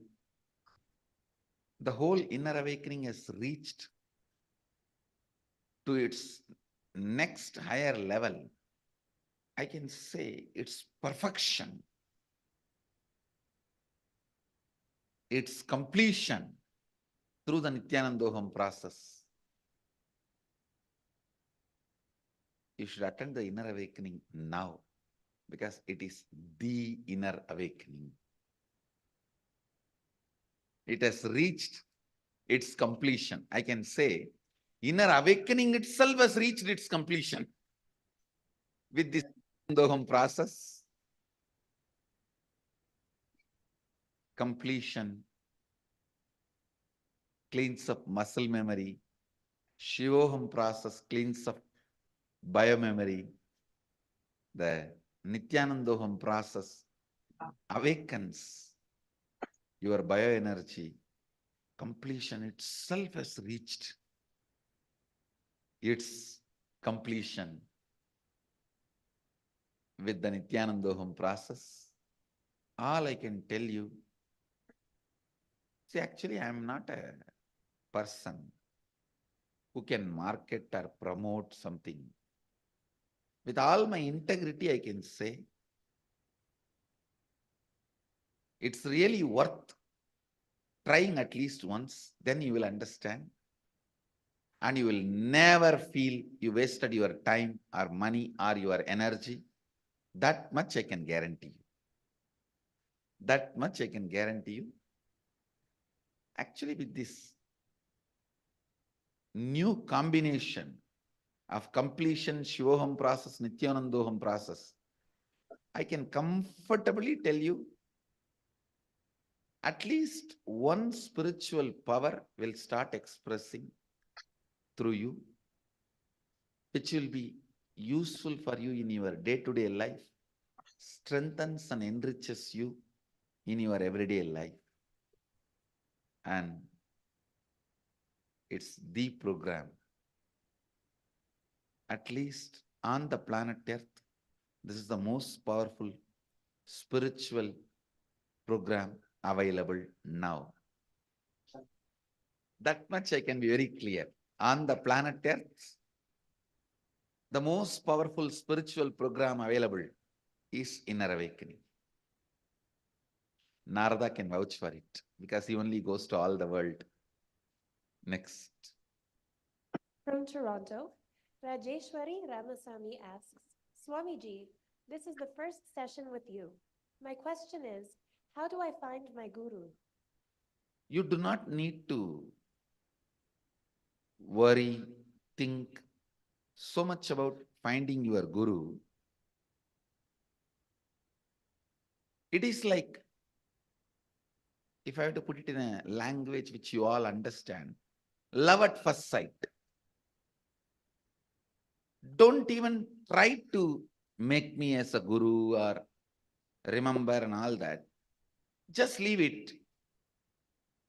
You will not be able to forget me if I am your guru. You will not be able to forget me if I am your guru. It is like a click happens. Something will click in you. You just will not be able to forget. I am there all the time inside. Whether you are cooking or you are in your office meeting, whatever you are doing, I am there all the time as undercurrent in you. Then I am your guru. If that does not happen, don't worry, continue your search. You will find my blessings. So you don't have to worry, think too much about how do I find my guru. You go on, become more and more authentic.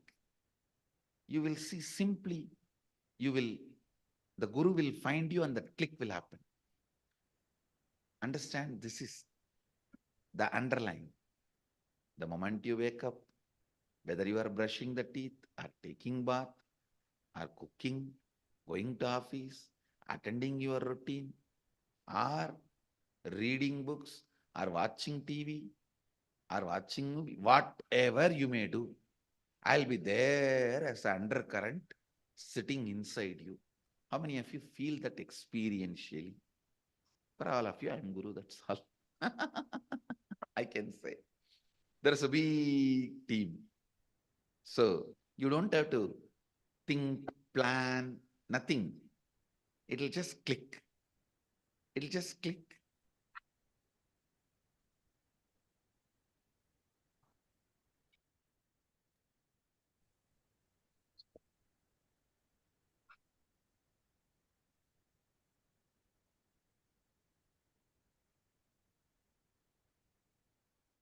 Yes, now we're going to do the power manifestation.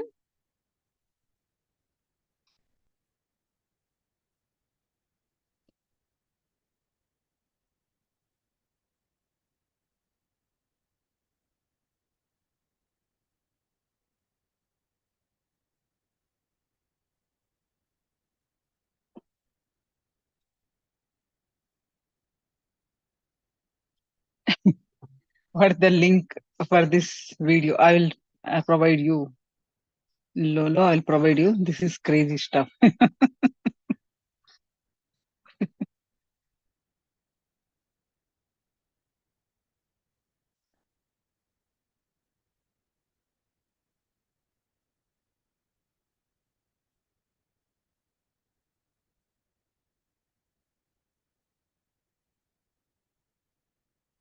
All right. So now please sit straight with your head neck back straight line. We're going to do the power manifestation.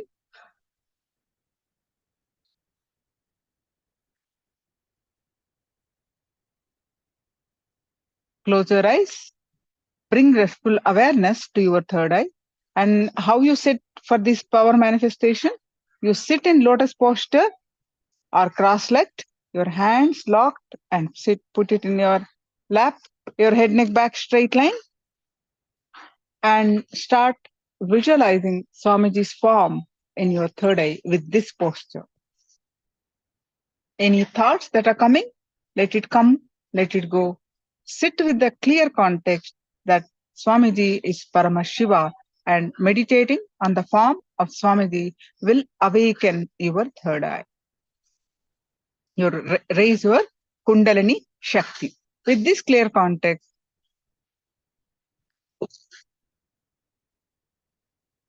now start chanting the Mahavakya and experience this space of oneness.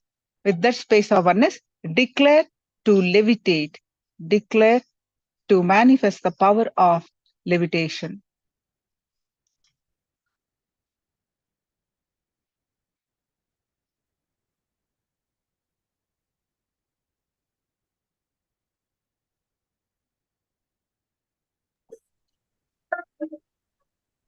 I bless you all.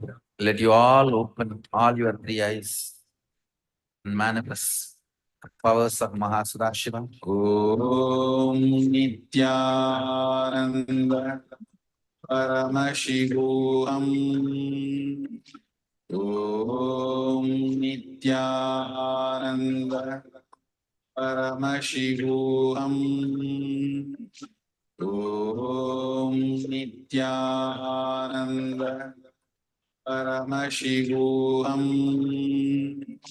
Om Nityananda Paramashivoham. Om Nityananda Paramashivoham. Om Nityananda Paramashivoham. Om Nityananda Paramashivoham. Om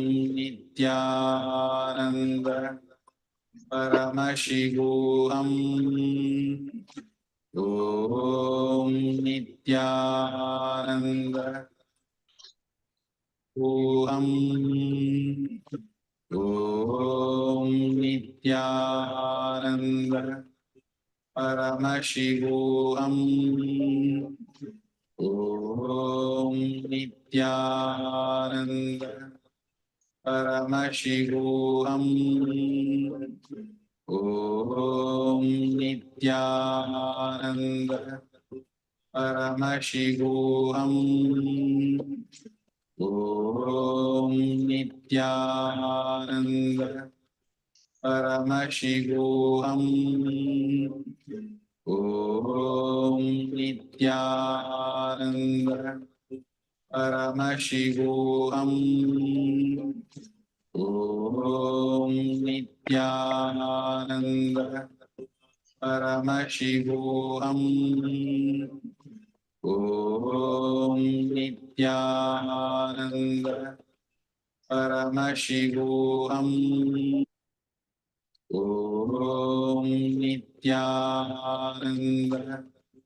Paramashivoham. Om Nityananda Paramashivoham. Om Nityananda Paramashivoham. Om Nityananda Paramashivoham. Om Nityananda Paramashivoham. Om Nityananda Paramashivoham.